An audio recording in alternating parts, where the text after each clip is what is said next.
Hey fam, how y'all doing today?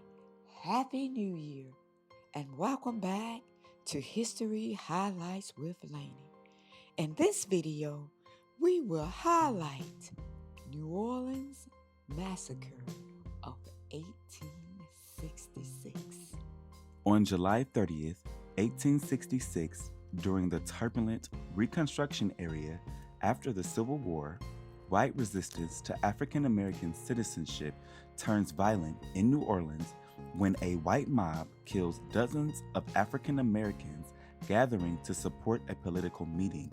The New Orleans Massacre, also called the New Orleans Riot, happened at the New Orleans Mechanics Institute, where 25 state delegates were reconvening the 1864 Louisiana Constitutional Convention. The state's new constitution already had abolished slavery, but the state's legislature passed laws limiting the rights of people freed from slavery. The radical Republicans wanted to redo the Constitution so that the freed men would gain voting rights. Another aim was to eliminate the black codes and disenfranchise former Confederates. Two of New Orleans' main leaders, Mayor John T. Monroe, a Confederate sympathizer, and Sheriff Harry T. Hayes, a former Confederate general, strongly opposed the new Constitutional Convention. After a political rally on July 27th, Hayes gathered a posse of white officers, mostly ex-Confederates, to disrupt the convention, which began at noon on July 30th. As the delegates filed into the building, a crowd of protesters gathered outside the Mechanics Institute. Meanwhile, about 200 unarmed black people, mostly Union veterans, approached the building in a parade form to show support. As they approached the building, bystanders harassed the marchers and isolated scuffles broke out.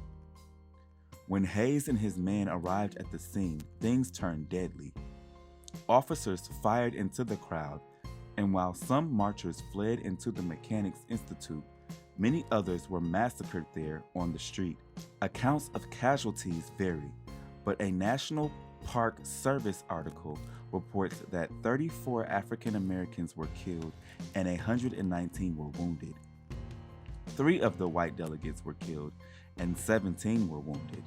U.S. General Absalom Barrett, whose role was maintaining order and suppressing violence in the region during Reconstruction, wired Secretary of War Edwin Stanton that afternoon with this report. Immediately after this riot assumed a serious character, the police, aided by the citizens, became the assailants, and from the evidence I am forced to believe, exercised great brutality in making their arrest. Finally, they attacked Convention Hall and a protracted struggle ensued.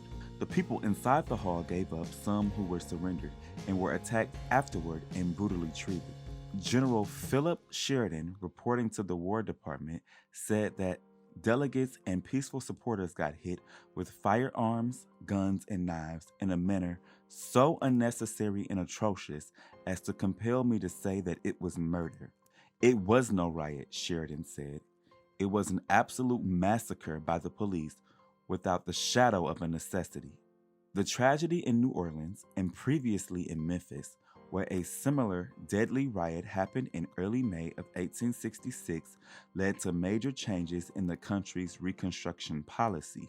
The radical Republicans earned a majority in both the House of Representatives and the Senate in the midterm election of 1866. This helped to pass the 14th and 15th Amendments, which guaranteed citizenship to all people born or naturalized in the United States, including those freed from slavery, and gave African American men the right to vote. So there you have it, a little bit of history on the New Orleans Massacre of 1866. Be well, stay safe, and stay in peace, not pieces.